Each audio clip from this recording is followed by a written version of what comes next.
Je suis d'abord une organisation féminine, une ONG. Je suis Nathalie Kambala, je suis directrice pays de l'ONG Femmes Main dans la Main pour le développement intégral. En fait, c'est un sentiment de joie aujourd'hui de participer au deuxième forum des organisations féminines pour la RDC.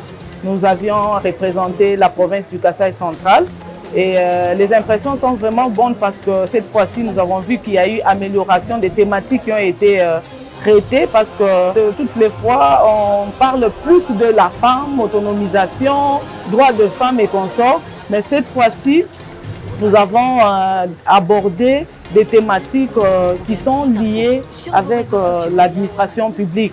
Quelle peut être l'approche entre les organisations féminines et l'administration publique? Évidemment, beaucoup de choses ont été traitées, mais aussi des recommandations. Parmi les recommandations qui sont ressorties, je pense qu'il y a eu de grandes recommandations sur le plan de la politique démocratique, la gratuité de l'enseignement, enjeux, défis et aussi l'intégration du genre, et aussi sur le plan de la gratuité de la maternité. Évidemment, ce sont des grands secteurs qui doivent être que les femmes doivent s'approprier pour leur mise en œuvre. Voilà pourquoi nous avons sollicité un mécanisme qui va être fait entre les communautés, les organisations féminines, les autorités du système éducatif ainsi que les autorités du système sanitaire pour voir comment on peut commencer à remonter les informations. Il faut vulgariser la gratuité de l'enseignement et la gratuité de la maternité. Nous sommes des femmes leaders. Aujourd'hui, nous avons participé, mais vous sentez quand même qu'il y a des limites parmi nous, les femmes leaders. À plus forte raison,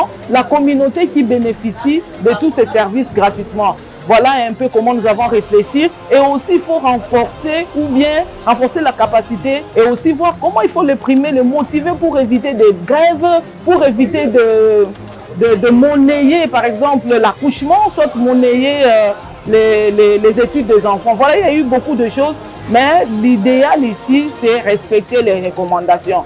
Nous en faisons tellement nombreuses, mais cette fois-ci, nous voulons, lorsqu'il y a des recommandations, qu'il y ait quand même un comité de suivi et la fois prochaine, lorsque nous allons nous retrouver, qu'on évalue à quel niveau nous avons enlevé les quelques défis que nous avons rencontrés et comment on va faire avancer toutes ces politiques mises à notre disposition, parce que les femmes, ce sont celles qui conçoivent, c'est celles qui mettent au monde, c'est celles qui ont les premières éducations de femmes. Et curieusement, 41% des femmes sont des analphabètes. Voilà pourquoi c'est très important d'impliquer les femmes sur le plan territorial, dans le milieu rural et aussi au niveau national pour qu'ensemble, qu'il y ait des grands réseautages pour suivre toutes ces politiques qui sont mises à notre disposition gratuitement.